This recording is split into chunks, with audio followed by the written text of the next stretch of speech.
Right, we're recording. Right, so this is the assessment for Unit 6, Plan and Prepare Gym-Based Exercise. We've got Faye Holmes, Samira Khan and Jodie Lister. Right, girls, outcome 1, know how to plan and prepare gym-based exercise. Question 1, explain the importance of careful and thorough planning and preparation for physical activity. Off we go, one of you. Set up equipment, health and safety, health screen questionnaire, client park queue, plan session before the session, good attitude and punctuality. Right, good. Number 2 then, Faye. Yes. Outline the needs and potential of the clients, including reasons for and barriers to participation in the activity. Instructor needs to see clients park queue so that they know if there's any reason why they can't exercise. Clients should tell instructor of any health problems or injuries they may have, and potential barriers of clients could be disabilities, injuries they sustained or have just been recovered from, if client has self-confidence problems. Also, age can be a factor, and if an older person can't do as much as a younger person can do. Right, number 3 then. Jodie, describe how to motivate clients to take part in exercise. Confidence, safe equipment, outcomes, and encourage the client. Right, so why is it important to encourage them?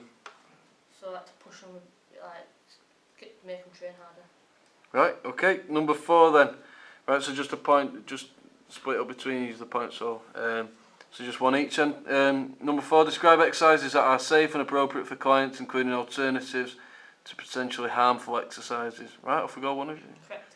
Correct techniques. Right. Change the exercise if the client struggles. Right. As an alternative, if they're struggling, you can use lighter weights and higher reps. Right, good. Number 5, identify safe and effective alignment of exercise positions. Right, so why is it important to make sure all the equipment is aligned up correctly? So, for example, on the leg extension machine. So you don't injure yourself. So you don't injure yourself. Pull muscles. What else?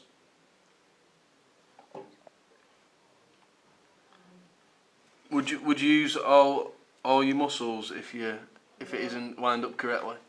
No, use different resisting machines to use all your muscles, not just one machine.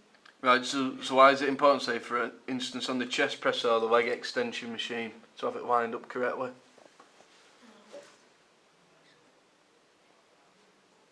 Any of you? So what might happen if it isn't lined up correctly? You'll injure yourself or get hurt.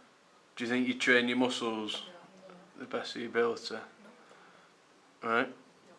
Which muscles would you train then if you're on the leg extension? Hamstrings and your quads. Right. So your hamstring, and then which muscles would you train if you're on the chest press? Chest. Oh, and then what's Your biceps. more your triceps? But if you're on the chest press, which ones? Your pectorals. Good. Right. Good stuff. Right. So number 6, pectorals. Right. Yes. So number 6, describe how to plan to use a range of cardiovascular resistance, free weights, barbells, dumbbells, collars and benches. Off we go, number 6. So correct equipment like dumbbells, demonstration exercise. Speak up a little bit just to make sure it's on Demonstration camera. and exercise. Right. Clean and tidy and check the equipment in the morning. Check dumbbells or weights for correct sizes. Right bench for press-ups or push-ups. Right, Samira, anything else? No. Why is it important to have the cardiovascular machines maybe away from the free weights?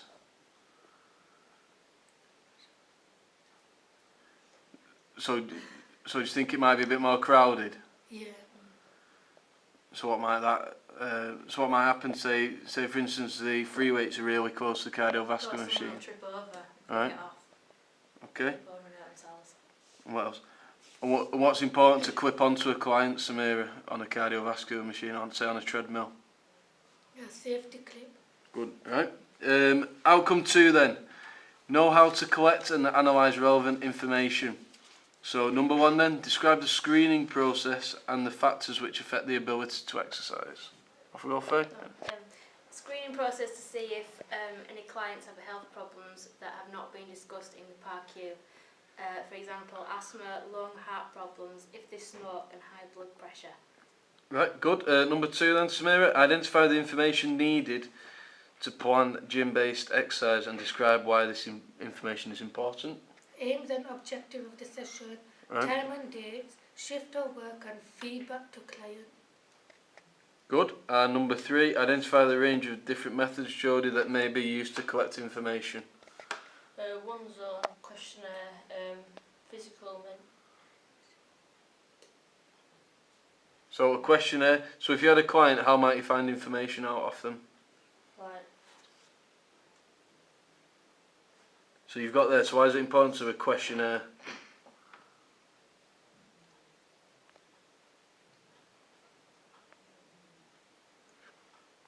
It won't be on your sheet, alright? So if you had a client, why is it important to make sure you've done a questionnaire with them to find out what they... so talk about, so they know a bit about themselves. So what sort of questions might you put in a questionnaire? Like, is this session the right?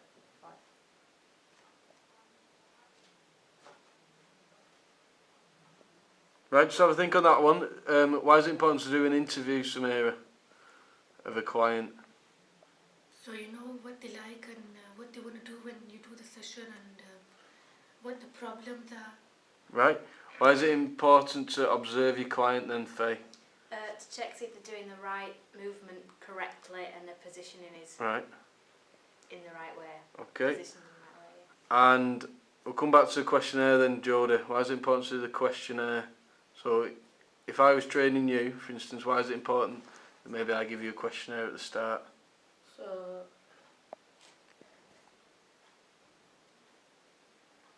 Give me 3 questions that might be on a questionnaire.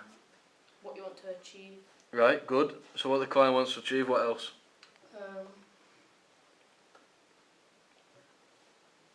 What's your strengths and weaknesses? Right, strengths and weaknesses, that's another one. Anything else?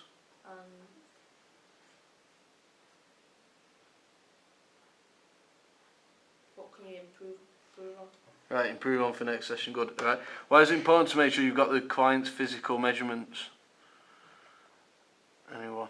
So the client's measurements, so for example the height, why is it important you've got things like that? They need the height and weight to measure the BMI. Good. See if they're overweight or underweight, and you'll need it to see how far along they've come from where they were from the beginning. Yep. Yeah. Good. Number 4 then, identify reasons for temporary deferral of exercise. Health problems or injuries. Right. Operation and illnesses and pregnancy.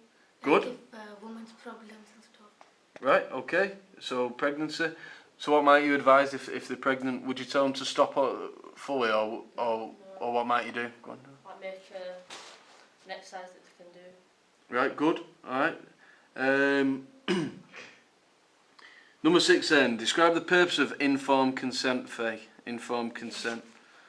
Informed consent is so that the client and the instructor know that they've both signed up and are ready to start the programme and have agreed to certain things in the programme. Good. Number 7, outline the emergency procedures of a facility or organisation. So if something happened here at this gym, Tell the client what might we do, Samira? Tell the client where the fire exits are, security problems and where to go if you've lost like your jewellery or your phone, and first aid, where the first aid is based. Alright, number 8 then. Jodie, explain the purpose of the PARQ and how to interpret and the information provided. So disability, health problems, do any PARQ in the next 6 months or 1 year. Instructor knows about the client's problems to use to create a suitable session for your client. So, say for instance a client comes to you with asthma, Yeah. how might you modify that programme? Like